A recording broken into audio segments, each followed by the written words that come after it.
Давайте, пожалуйста. Отлично, спасибо. Итак, 16:40, время очередного доклада.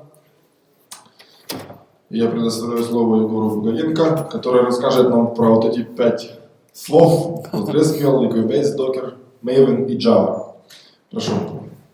Hi guys, the talk will be in English. I guess somebody here in the room only understands English, so that's why it's going to be convenient. There are not so many people in the room, so I'll not ask questions from you. I'll just tell that my experience tells me that not so many people actually put these technologies together to create integration testing. So that's why I will show you the tools, I'll give you the names, which you will be able to experiment with later in your projects. Yeah? I do the integration tests for PostgreSQL using Docker and Postgres together. So I've done a little bit of it. But you don't use Liquibase? No.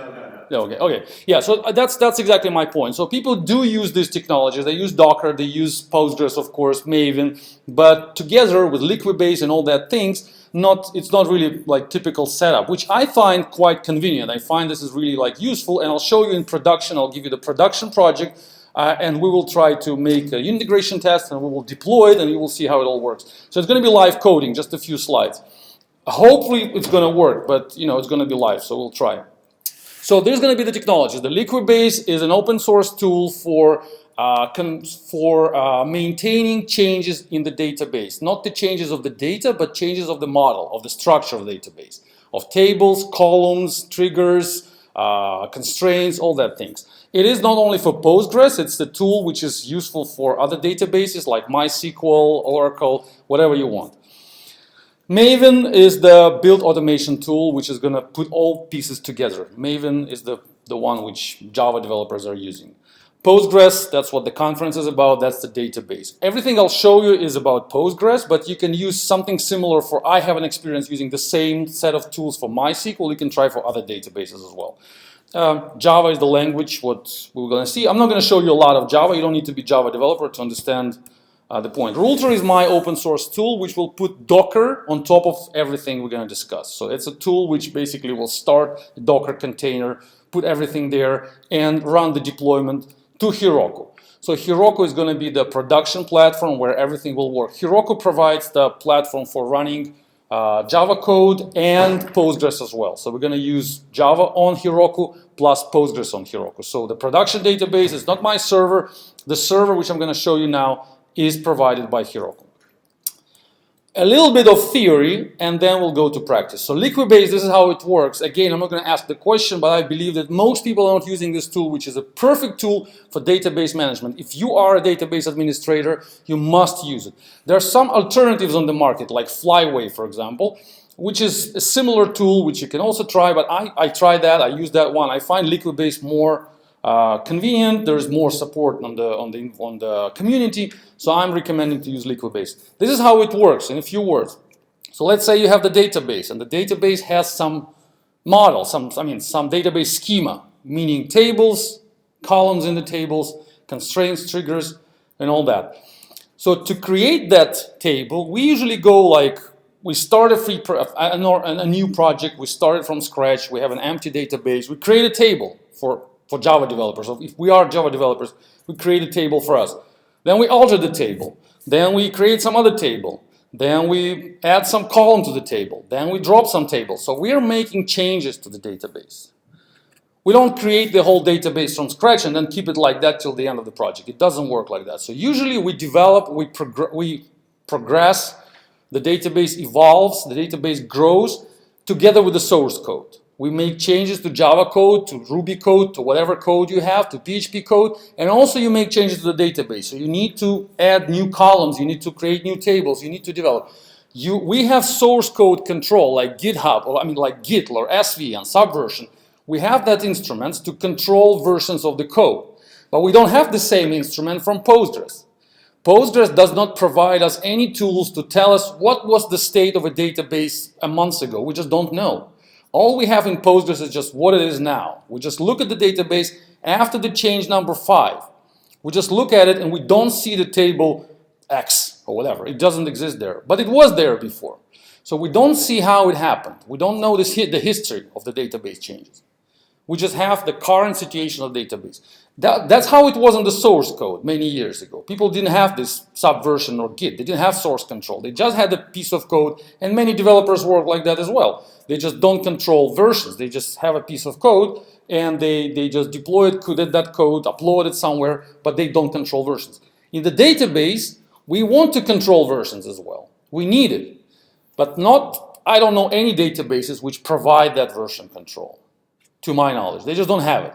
And that's why the Liquibase is there. That's why tools like Liquibase exist on the market, to provide us that instrument of control. So from now on, if we don't use the Liquibase, let's go back. If we don't use Liquibase, what we do, these database administrators, the developers, programmers, they just come to the database administrator and say, hey, I need a new table. Here's the structure of the table. And the database administrator creates the table. Or programmers, they have access to the database, they create the table. We just do it directly. We just go to the database and update the schema. We don't do it anymore like that. We put Liquibase in front of that. So Liquibase is a software tool which you run from the command line. You say Liquibase. It's a Java, it's written in Java, so you start it from the command line, and you say, create a new table for me in the database. And the database goes to and the Liquibase goes to Postgres, creates the table for you, and records that change in the table called database changelog. So Liquibase creates a special table in your database where all the changes are tracked. I'll show you now the content of this table. So it's quite primitive. It's not a big deal. You can write this tool yourself in like a few weeks. But Liquibase is quite powerful. It allows you to do many things. But that's the core idea. You don't touch the database directly anymore. You don't open this Postgres administrator tools. You don't open the structure. You don't modify the table. All you do is you work locally. You touch your local database or test database, but you never go to production. You don't touch it there directly. All you do is you create special files. I'll show you that files now. And then you run Liquibase, and Liquibase updates your production database. Like that. So that's the core idea of running tests. Why it's good? There are so many advantages of that approach, and it's really good for integration testing. When you start doing that, it's going to look like quite annoying in the beginning because you're used to updating the database directly. You're used to going just right there and changing something. When the database grows and the team is big, and then you will have many these files for Liquibase, it will be the things you will have in your hands will be so powerful, and they will be helpful for your development. I'll show you the practical example. And now how it works, before I show you live. We have Maven. I'm going to show you now the integration testing scenario. So in Maven, I'll go quickly, and then we'll see the code. So I start Maven, and I say, do the integration testing for me, for my Java application, which has the connection to the backend. The Maven gets all the details from so-called POM file. POM file is where Maven knows all the configuration. It's a build tool, so it gets configuration of what needs to be done from the POM file. Then it starts the Liquibase. So Maven starts Liquibase plugin. There's a plugin which helps Maven to start the Liquibase tool. Liquibase gets configuration from XML files of what needs to be done in a database. The database is empty when we start Maven. Every time we start integration testing, it's empty. Nothing is there. So we have a huge production database and nothing for integration testing.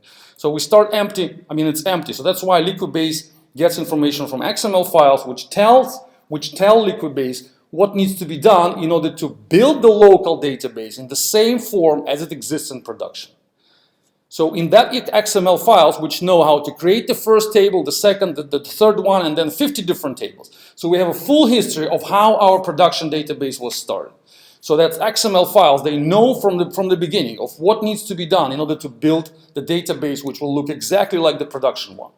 So we don't need to synchronize. We don't need to synchronize the production database and the test database. The test one is empty. It starts together with Maven. Then the Liquibase goes to this Postgres, temporary Postgres database, started right there, and updates the schema. It runs all the create table, update table, everything. So it built the database for testing. And then it goes to Java, then it calls the Java files and asks, okay, now you can test. And then the Java goes to Postgres and does all the requests. And it will be perfectly fine because the database looks exactly like production. So we don't need to synchronize. We don't need to remember that every time we update the production, we need to somehow update our testing database, so our staging database or whatever. All we do is that we create a new file, which I'll show you now, and then the Liquibase will pick it up on the next integration cycle and create the database in the right format. That's what testing is about. That's how testing works.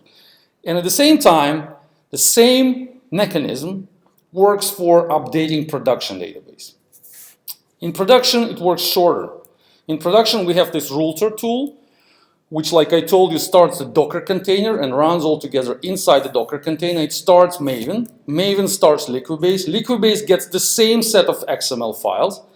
But what's interesting is that in that case, in production mode, the Liquibase doesn't need to upload all of them to production because most of them, except a few last ones, were already deployed there. So all Liquibase needs to do is update, so meaning running only the last one. So, I mean, getting the database in production up to date with the current situation, not rebuild it from scratch like we did for integration, but increment it. These files, I think they're called increments. So it goes to Postgres and uploads all the changes to Postgres. Enough of the theory, let's see it in action. Did you understand what I just... So I hope you did. So let me show you pieces of that. I'm not be able to, I'll try to show you everything. So let's look at the file. So like I told you, the database keeps the story of how the database, this is a real life application. It's in production. So this is the first file. This file is for the data. So Liquibase, it has a master file, which is quite simple. It just says include all the files from that directory. So every time you build a database, get all the files from that folder. In that folder, files are, these are the files which I have. So basically, I made 7 changes to that production database during the development of the project. That's how I started. I created the initial schema when everything was just empty. I was the author. It was 2 years ago. And I created, it was a small dating application, mostly like an experiment to show how things, like how technology works. So I created a number of tables. That was the first update. Then I created another one where I altered the table, I added some column, I updated some column, I altered the table. So I didn't touch the database in production. I created that file. And then the file number 3, and the file number 4, and until the file number 7. Today we'll create file number 8, and we will update the production database, and you will see how it works. So now let me show you how that table works in the Postgres. This is the production database. I just connected to it. It's production database on Heroku, and I run this query from the database changelog. So if I run it, I hope we have internet here, so let me run it. And I'm getting the data from the database, the Postgres on Heroku. Let's hope it's going to work. Please. Maybe the connection was dropped because I did it like this morning to check.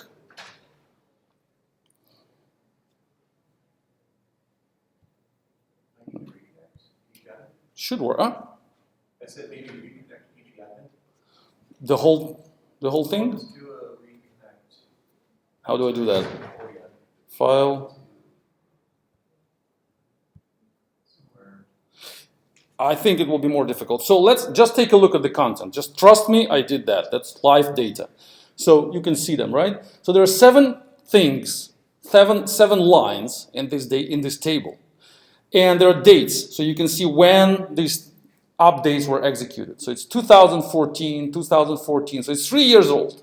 So that's production database, which was 7 times updated. And you see there's a number, the consecutive, the number of the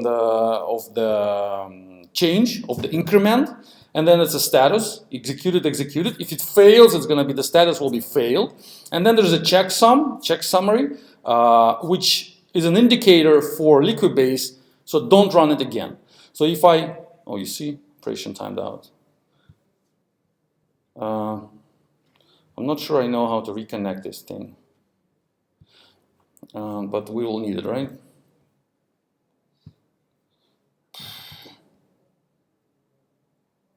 It's open source tool, I guess. The query, but not saved. Okay.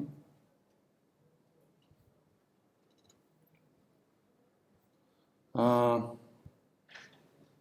guess we need to kill it. Let's try again. Because we'll need to see how it will look after we update it. So basically, Liquibase keeps the history of updates inside the database itself. So this database changelog is a table where all the changes are kept. And every time we send a new change, we send a new update there, then the Liquibase goes to that table in production and checks what was the last one. Because the Liquibase gets all these files together, creates and goes one by one. So it will, when we deploy it, will go file by file to the production and say, this one is already there. I'll show you logs now. This one is already there. This one is already there. And then it finds file number 8 and it says, oh, this one was not yet in the production. And it will run everything we will say in the file. So it will find what was the last position after, since the previous update, and will run it incrementally. You may ask whether it's possible to roll back. It's even possible to roll back. So when you design the file number 7, for example, 8 or whatever, then inside the file you can even say what to do if something needs to be rolled back. So you can define the increment, and then you can define how to jump back to the previous version. That's even more complex scenario. I was working in one project where we were using this Liquibase on really big production database, and we had hundreds of these updates files of increments. We were creating them every second day because we're a big team of programmers. And what's interesting, look at these files, they stay together with the source code. So I keep them together in the Git repository. So they stay together with Java code. They stay together with everything. So when the developer is creating something, the programmer, then that developer sends pull requests together with changes in the Java code and the new file for Liquibase for the Postgres update. So the Java code comes together with the changes to the database. There's no need anymore for the developer to come to database administrator to talk and say, hey, I need some changes in the database, please make them. This is the request you need to run. Nothing at all. All you do is you provide the pull request together with your Java code and the changes to the Liquibase. And then we run the tool, and the tool brings everything to production. So nobody touches the database anymore. So let's see how it works. It's quite slow, but I guess we need to see it. Yeah, that's the Heroku. That's why it's slow. It's a pretty big list of databases there. See? They're not mine. They're just... You need to see the one without the X. Yeah, there you go. Yeah, this one. So let me see. How do I run the query here? Query tool, there you go. So let me make that request again to prove that database change log. There you go. So there are 7 changes which happened in production 3 years ago. Let me show how this is all designed in a POM file. I actually wrote an article 2.5 years ago explaining how this works, and so you can find them later on my blog, but still I'll show you the details here. This is a pretty big, huge POM file which instructs Maven what to do. I'll show you pieces of it. That will be interesting. First one, Liquibase configuration. This is the plugin for Liquibase. It's called Liquibase Maven plugin. It's 3.2.2. Probably the version is quite old. Now the Liquibase is, I believe it's way younger. Way older now. But that's the version we have. We can see here 3.2.2. Can I change the font here somehow? Yeah, there we go. See, 3.2.2. So this is the version of the Liquibase which made that update. So this is the tool, this is the plugin for Maven, which tells Maven how to run the Liquibase. So we configure it here, we instruct what the driver is, we give all the details, the URL, the username, the password. All this information comes from different sources. If we're running in production, to deploy stuff to production, then this configuration will come from the settings.xml for Maven, which we keep in production. If it's integration testing, then this information will be created on fly by Maven for the integration purposes. It's going to be test, test, test. The next piece which is interesting is the plugin for, this is not interesting, it's not for us, this is not for us. Yeah, PGXL. The next one is this one. Every time we start integration testing, every time we start Maven, we want to start the test Postgres. So we don't want to use any real database, any Postgres server for us in testing. We just start a server every time for us, for the Maven, which may sound a little bit crazy for you if you're working with some big pieces of data, and in most cases people don't do that. In most teams, most projects, they have some test server running Postgres, and they have production server, which also is running Postgres. What I'm suggesting is don't do that. Don't have a test server. Every time start a server in your build. That will make it more convenient and easier for developers to develop their stuff. They are decoupled from your test resources, from your test hardware. They can work on your laptop. They can run builds in parallel, because every time you build, the Postgres starts from scratch. It's a temporary version of the entire server. And this is the plugin which starts it. So first of all, we reserve a temporary TCP port and save that data in the configuration in the variable. So it's Postgres temporary TCP port, which is going to be used for Postgres. The second step is that we actually run that Postgres. This is the plugin name. It's an open source again. It's called Postgres Maven plugin, version 0.2. Again, you definitely can see the more older version. And we tell that version how to start. You see, we have the test database name, test username, and the port is coming from the variable we just get. So we create a temporary port, and we give it to the server, and it starts. What it does, it initializes the database, it starts the server, and it creates the database, empty. So it creates an empty database by the name of test. What it does when it starts. And then when the integration testing is over, it also stops the database. So every time I start Maven, it starts the full server, runs my tests, deploys everything through Liquibase, the entire schema, runs my Java unit test, integration test, everything, and then shut down the server. So it destroys the server, shut down the process, and closes the TCP port. That's how it works. And then the Liquibase, so we call that Liquibase plugin and say update, and we call update.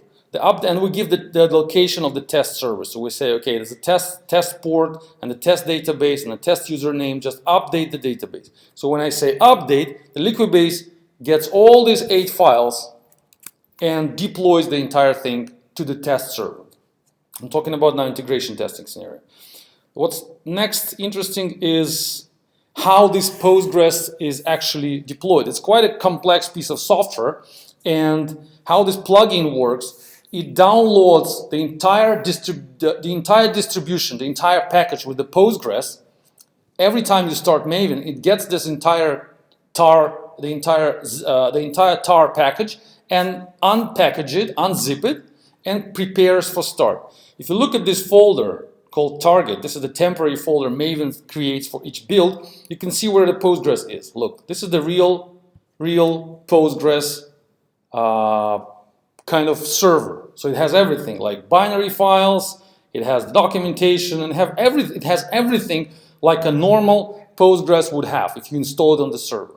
So for every Maven run, we get the full package from the internet. Well, it's not from internet, but we take it from Maven repository. We copy it here locally, then we unpack it and get it ready to start. And then we start it. And then we shut it down. And we start it here. That's the folder for the data. These are, if you're Postgres administrators, you will see that this is the real folder with real Postgres data, which integration tests will work against. So that's mostly what I wanted to show in Maven. This is interesting to see. This is the plugin which is unpacking. Like I said, it gets the dependency, so-called dependency from Maven repository, Maven Central, and that's the version of Postgres 9.2.4. Again, it's probably older than what you have now, and it unpackages it and puts it to the directory I just showed you. Let's try to do it. How much time do we have? Half an hour. Half an hour. Oh, that's great. Okay, so let's try to make one more change to production and see how it works first in testing. So let's say I want to name my files with the prefix, so I put the number in front of the name of the file in order to sort them chronologically. So that's important. So it's important to keep files named by the prefix. If you name them randomly, then Liquibase will sort them by the name and will apply them in the wrong order, I believe, because this is the only way to sort files, because the ID of the file, the Liquibase doesn't sort by the ID, to my knowledge. So let's say we want to add one new column to the table human, and we're going to add, it's a dating application, so let's say we want to add the status of the marriage, married or not married. Let's call it marital status, XML. So we copy, we change the ID, it's going to be 8 number, it's going to be marital status, author is me, alter table human, add column, married. Let's make it Boolean. Boolean, default, I think it's like this, right? Will it work? Maybe yes, maybe no. Let's make a mistake. Let's do it this way. This one is really definitely wrong, right? So that's one, it's a wrong syntax for Postgres. Let's try it out. That's all I did. So let's say I'm a developer, I want one more column. Let's run it. Okay, let's do it this way. Let's delete it first and run the build. Let's go here. This is the build. Let's get the latest one and let's run this way. So we run all together the full build and we'll see how it works and then we'll make a change. I'll show you now the log. I'll explain what's going on step by step. It's not so difficult. So don't be scared. It does many things. It runs Java tests, it runs integration tests, it does all the necessary pieces. A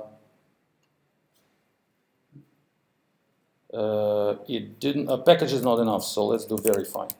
It didn't run integration tests. Sorry. Who is familiar with Maven? Who are developers actually here? Okay, great, perfect. So it's just a normal build, a tool for building software. Quite popular. Now you will see. This code is open source. So this software, which you can see, look what's happening. This is asking me as administrator of Mac, do I want to allow this new Postgres to allow incoming connections? I don't want that. I don't want anybody to connect to this temporary. Build success. Let's go through the log and see what happened here. We start, yeah, right there. So we reserved a new port for Postgres. It's 59316. That's going to be the port for Postgres. Then I'll show you just what's important. Then we just compiled Java code. Then we compiled unit tests. Then we executed unit tests. No Postgres at all now at this point, because unit testing means no Postgres, no integration. It's just running Java against Java. Then we're copying Postgres to local repositories. So what we're doing is that we're getting this Postgres, the full package. Look, this is the name of the file. It's a quite big distribution 924 for OS 6. This is the file, big file, zip file, and we copy it here to the target folder. We just copied the entire file. The next step is what's important is that we initialize the database, init database. So this is the Maven plugin. So we didn't just copy, we also unpack that. So the Postgres is already ready. And then this plugin, it knows where the installation, the package is. So it makes init database. So we initialize the database. Look at the real log from the Postgres. We run, this is the location of our look. This is the executable file. So we execute, we started, and it says, okay, boom, we have the database up and running. Started Postgres, server started. We have real database now. And then create database, it silently created the database by the name test. And now we ask Liquibase, update. What Liquibase is doing, it says reading from database change log. It's empty because there's nothing there. First it says creating database history table with the name changelog because it doesn't exist there. The database is completely empty.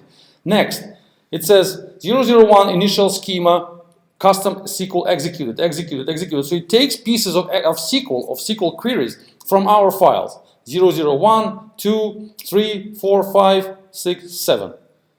It says Liquibase successfully released lock. So first of all, it locks the database, so nobody can, so to prevent multiple Liquibases from running, so it locks the database, this locks the Liquibase files, and then it updated everything in a few seconds.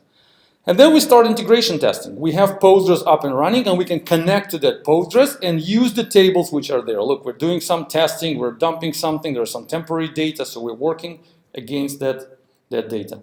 And then that's it, basically. And then we stop, yeah, and then we say, look, we stopped the database, server stopped, we shut down, we close the port, build success, everything is done. And now let's create that file. Let's make a new one. Like I said, marital status. If I make a mistake and make a file, add column, married,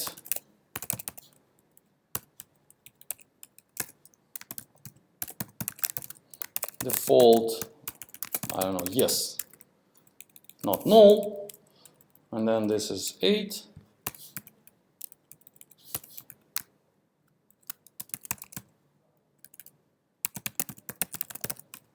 There you go.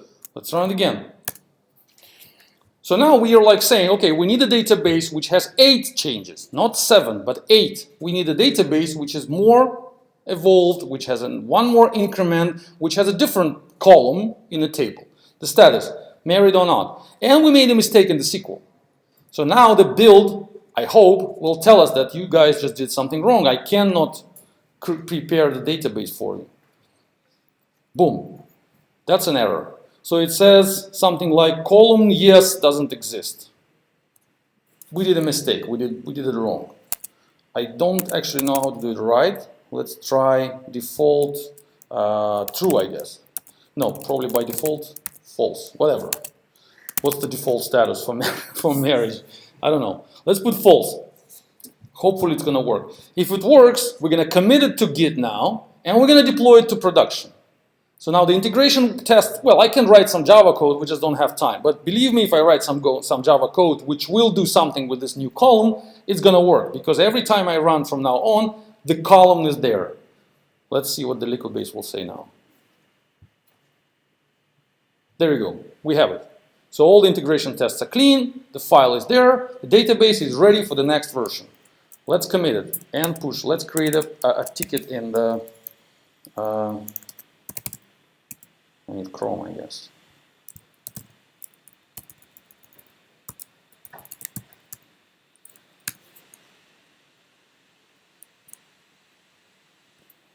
Let's create a ticket which will say marital status.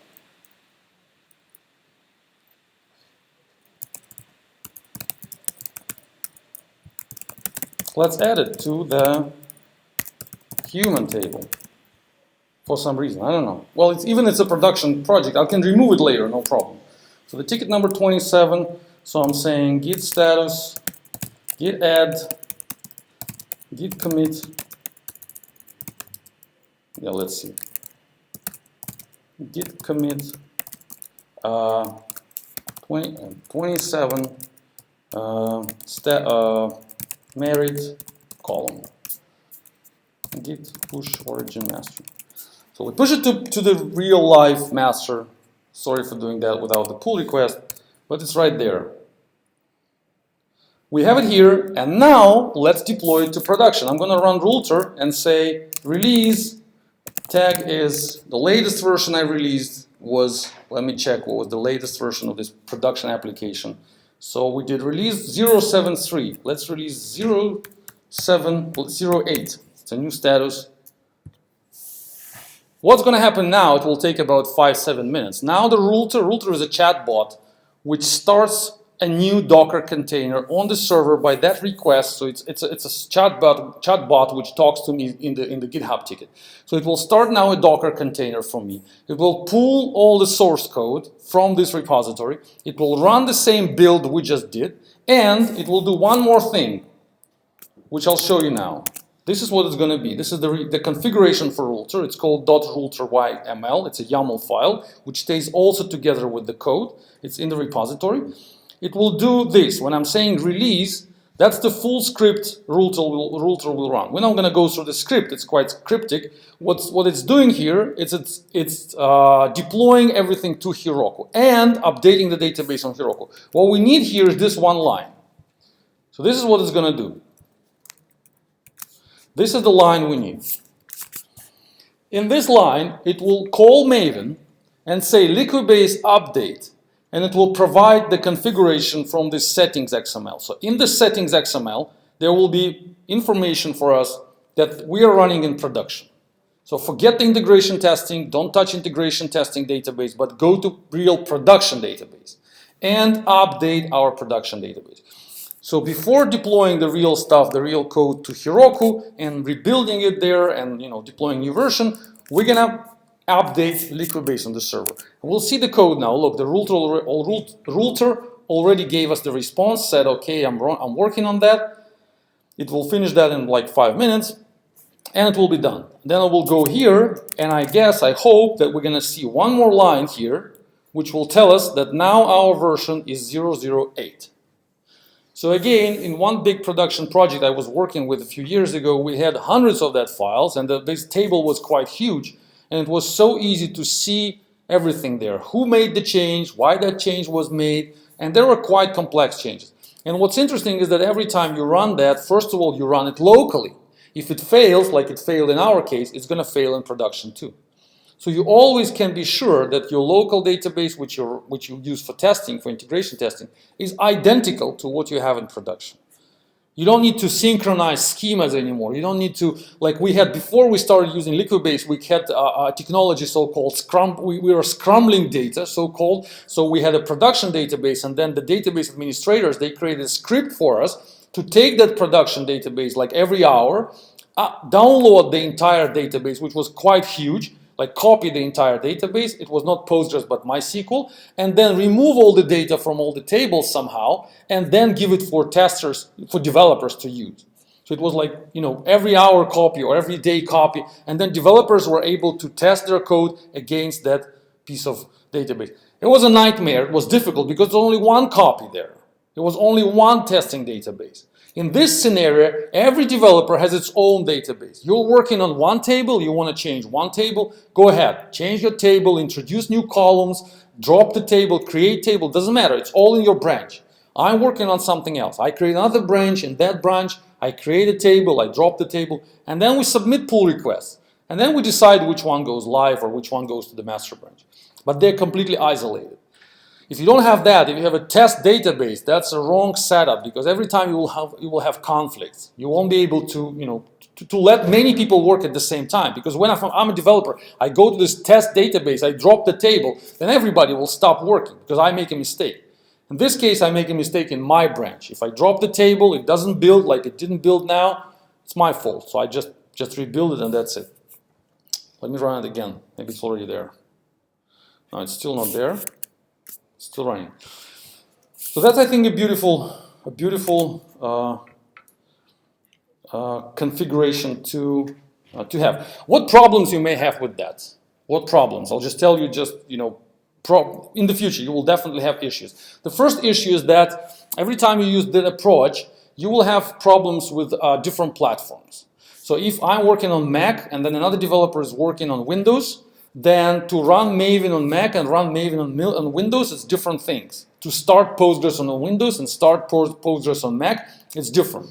So in POM, in Maven configuration file, we have, in this project, we have different configuration sections for profiles for different platforms. Look, this one is activated if you're running it on Mac. This one is activated if you're running it on Linux. This one goes if you run it on Windows. This one goes if you run it on something else. Well, Windows, Linux, and Mac, 3 platforms basically.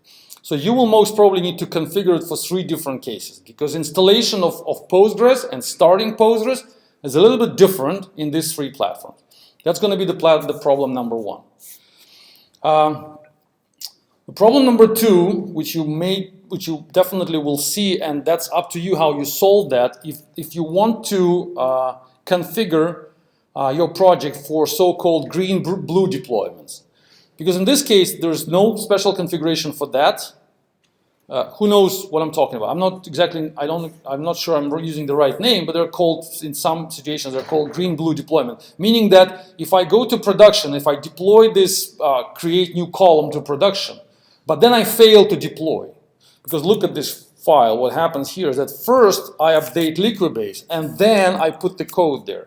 What if I put the code, and then it crashes, and I need to roll back the code? So how do I roll back the changes in the database? It's kind of difficult or sometimes impossible. If you, for example, drop the table or if you update the table and then the code doesn't work and you need to roll back and get back to the previous version, you can do it with the source code, no problem. You just jump back to the previous hashtag in Git and you have a previous code. In the database, it's not so easy, so you cannot roll back. That's why people use so-called green-blue deployments. They have two servers. The one is running in production, so you deploy everything there, all the code. And this one is like running in production, it works. And then they start a new server, they call this one green, and this is one blue. So you put all the code in here, you start it, you check it somehow with the scripts or manually. If it looks good, then you just change the DNS. You just change the DNS addresses, and this one becomes green, that one becomes blue, and you drop that one. And you just, remove it. It should be the virtual server. That's how normally deployment should work in production systems. So you don't just put everything to one server. Every time you have one configuration of everything, and then you start an identical copy of that configuration. You deploy everything there, and then you just swap them in the DNS. In the database, in case of the database, it's way more difficult to do. Because maybe some people can start the identical copy of the database, copy all the data there, and then deploy the new version, and then compare. If this one works, then you drop that database. But it's not so easy, because people still continue to update the previous database. So they still continue to make changes. So they go to your website, they do something, they pay with their credit cards. So there are some transactions are running there. You cannot just start something new and then wait for some time and put the traffic in there. So it's difficult. So you will have definitely some issues. Liquibase will help you to some extent, not completely, to my experience. So you will still need to do what to do manually, how you actually swap that environments, how do you start the new one, how you stop the previous one, how you kill the previous one. Liquibase, oops, there was some problem here. We don't have, that's something else here, sorry. I just changed something here and didn't test. Let me fail integration test. We disable that one.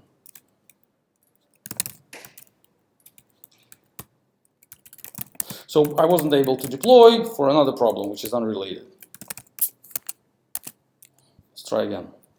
So that's actually the log from Maven. I can see it here. I'll keep talking, I will try again. So yeah, you will definitely have that problem with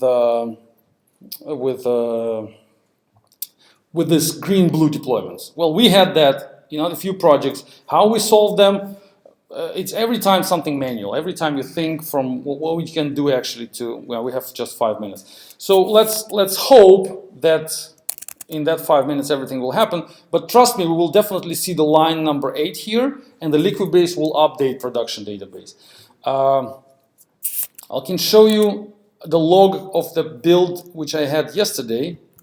Maybe that will be enough to trust me on that issue. Demo release, this one, yeah.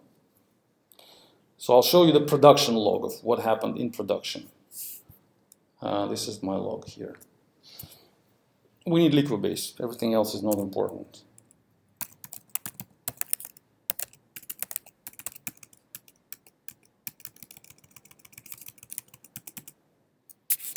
There you go.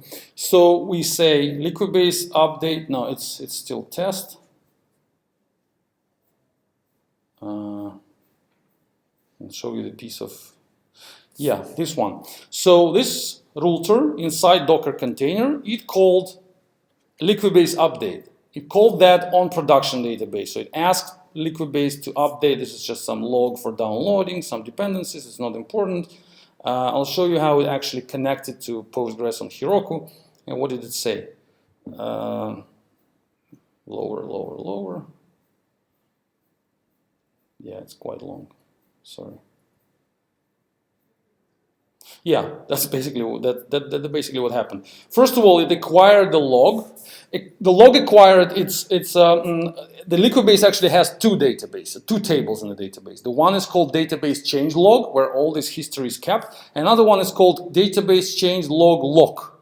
So it's a table with just one column or one something. I guess it's like this.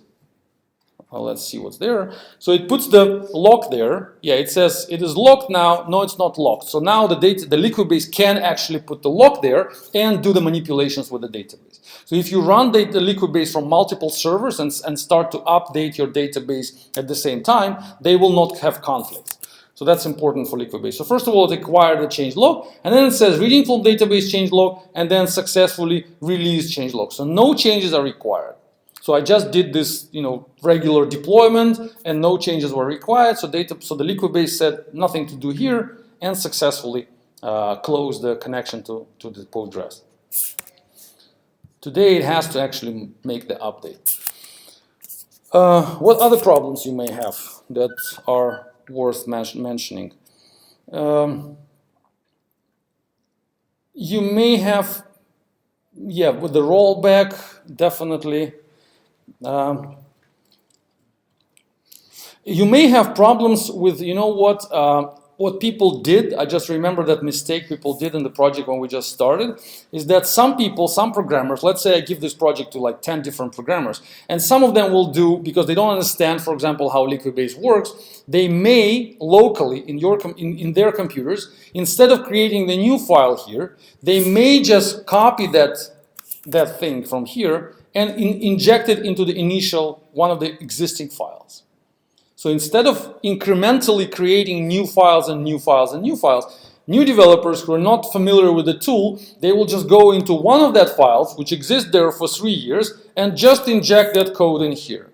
And what's even worse sometimes, they don't inject it like this, they do it like that. So they just put it here.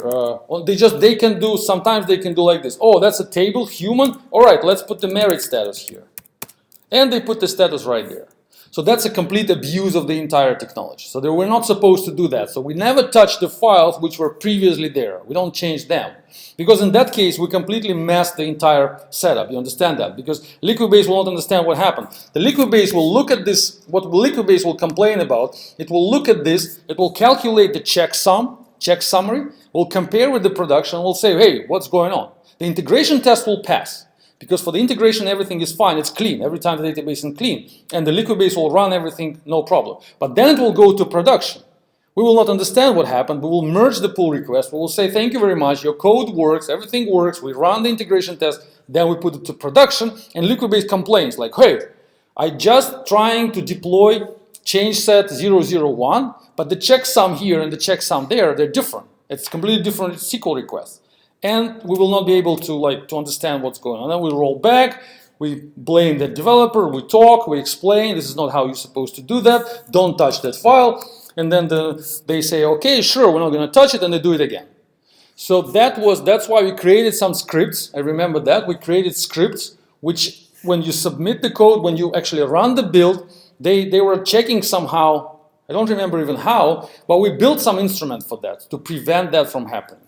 But I remember that was a really difficult. We had 25 developers, and we had a few training. We trained them, we explained them. They were sure, yes, of course. And then all of a sudden, sometimes we're doing exactly the same. Just open the file and it's like, hey, that's a table human. We need one more column. Let's put it there. You put it there, the entire thing crashes. So So when you use Liquibase, we need to understand. It's like with Git. That's exactly the same. If you give all of us Git, and all of them will start using Git push force, and they will just push their branches, their master branch with the force push, it's going to be a hell, right? So it will become constant conflict in the main repository. So we need to teach everybody that use branches. Every time you do something, create your own branch and bring your branch to us, and we're going to merge. Something like that. or commit to master, but don't make forced pushes, because that will ruin everything. Did I break something here? No. Okay, let's see. It's still running. That's a good sign. Maybe it's already there. It's a live log. What other problems you may have in the last few minutes, I'll tell you. Well, the naming, I said that already. So I named them correctly, 008, blah, blah, blah. But sometimes we have that already, that sometimes somebody may show up and say, and introduce a pull request with something like that. Like, hey, how about this? Marital status. Why do I need to put 008? Like, there's no, I mean, people don't understand sometimes. They just name the file the way they want, and Liquibase reorder them and put them in the wrong place. Then they run the build, and the Liquibase complains because, for example, alter table is not going to work before initial schema. So first, we need to run initial schema. Then we can update the table. So you cannot update the table and then create the table. We need perfect order of these files. In order to keep that files in order, you need to name them. That's the only way, to my knowledge, the only way to tell Liquibase what's first, what's next. So you just name them properly, and that's how it's going to work. Sometimes people that was another problem we had. If there are many people working together, you start a branch, I start a branch. I put the name 008, you put the name 008. So we bring changes with exactly the same name, for example. And again, if your changes are touching my changes, there may be conflicts. So even though Git will not complain, for Git it's like two different files or two different names, the Git will merge them somehow. But semantically, on the level of the database, there's going to be conflict with the table. Again, people don't understand that. I create my branch, I name my file, everything builds in my branch, I give you the pull request, and then all of a sudden it gets rejected because it doesn't build after somebody else introduced some other changes. I don't know what's going on, it works for me, and then I need to merge the master into my branch, and then I see, okay, boom, now my database changes don't work. So that's another story where people will may definitely complain if they don't know what's going on. Liquibase, let's see the log, update. Yeah, it started that. Okay, we're close. Let's see what happened. Yeah, there you go. Look, this is the log from production. Liquibase acquired change log. It got everything from database change log. And then it says 008 marital status, custom SQL executed. Ran successfully in 296 milliseconds. Let's check the production. We're lucky. Boom, 008 is right there. It just made, this is the status, the date is this day, executed, position number 8, that's the hashtag, SQL, everything is clean.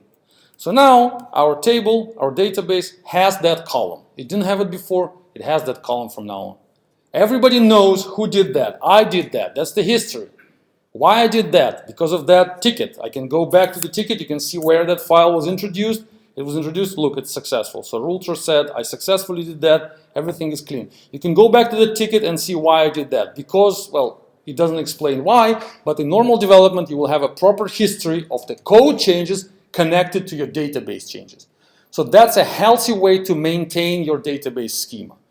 Don't just go there with these admin tools. So if you develop your software properly, you never touch that piece of software for production. You don't even connect to production database. You don't do that. I mean, you may, but in extremely super critical situations. Normally, the database administrator is not supposed to do that. You don't touch production. All you do is you locally develop, create proper SQL updates, increments, and then deploy the whole thing to production and just be sure that it works and hope that it works. That's what I'm trying to do. Of course, sometimes you will need that, but that must be exceptions, not a normal situation. So ideally, never should have access to production, no passwords, no secrets. It has to be like a closed box, which is accessible only to Liquibase. That's what I wanted to show. Thank you very much. Thanks a lot. Do we have any questions? Yeah, okay, please. We have a few minutes probably. Go ahead. Just quickly, is there, I mean, you were talking about the differences between working with the different operating systems. I mean, one way I found that works well is to like use Vagrant or something to kind of just create a VM so you can install everything on Linux rather than trying to do installs and different things. Have you looked at that or running Docker directly on the OS? I don't know what Docker or Windows is like. Yeah, that's a good. I repeat the question. So you're saying that actually that's a good idea. Actually, instead of like fighting with these differences in operating systems inside POM file, just recommend everybody to use Vagrant. This is your configuration. Just start Vagrant, and inside Vagrant you run everything. Or if you're in production, start Docker and run everything there. It may work, but it's an extra layer which some programmers may complain about. Me, for example, I like Vagrant. I tried it like a few times, but it definitely slows you down. It's not as fast as you can run natively. So we found out, like, I personally recommend to configure POM to make it executable on all platforms. It's possible. If it's, I would suggest to use Vagrant only if it's not possible to do what I'm saying. To do it, you know, compatible with all platforms. In this case, in case of Postgres, it's possible. In case of MySQL, it's possible. In case of Oracle, for example, I doubt it's possible. Or maybe it's not possible. In case of some other databases, maybe not. Postgres and MySQL is two databases. I was perfectly running on Windows, Linux, and Mac. But again, Vagrant and Docker are great technologies. Docker is great, is faster, but it's not, for example, I'm not sure about the status on Windows. People say it works, but I'm not sure it works actually like entirely as good as it works on Linux, but on so-so. On Mac, it's also so-so. I mean, you need to install some virtual machine layer, it slows you down, everything is slow. It's more a hassle than actually a good solution. So if my Maven, I showed you, it works out of the box. I just run it, Postgres starts. I don't need any extra layer on my machine. Yeah. How long time your integration test is running? Because we have some integration tests in which goes to database, but it works really slowly. Mm-hmm. Well, you just saw how it works. It's really fast, but the application is really small in this case. Yeah, it's just micro application. In a real project, in one like really big production projects, I can tell that we had tests the longest. We had like hundreds of tests, and the size of the database on production databases was really huge. I mean, huge, like millions of records in some tables, or tens of millions. And the maximum time we had like 35 minutes, 40 minutes for the full package, for the full build, which is extremely slow. It's bad, it's not good. If you have 40 minutes for the full cycle, it's a problem. It means that your project is just too big. It's not about the size of the data. It means that you're putting too much functionality in one big monolithic project. Instead, break it down into 1, 2, 3 microservices. That's my recommendation. Because 40 minutes, nobody gonna like you as an administrator, as an architect of that project. No developer is gonna like you. Because if I need to run the full thing for 40 minutes in each branch I'm working on, I'm gonna hate that project. It has to be fast. It has to be, but integration tests must be there. And they should not be that slow. In that case, they're not slow because Postgres starts empty. It's not that big. It's not that slow. It starts in like in a second or less. And then all the tests, they work with really primitive data in the process. You just saw how long it took. Look, the entire build here takes 33 seconds. If it's including all the integration tests and everything. But of course, there are just 4 integration tests or something. So Igor, I'm sorry. Yeah, we're gonna go. All right, thanks a lot. So, хочу напомнить, что в 7 часов сегодня у нас будет social event at 7 p.m. downstairs. Please come. Презентацию еще, пожалуйста.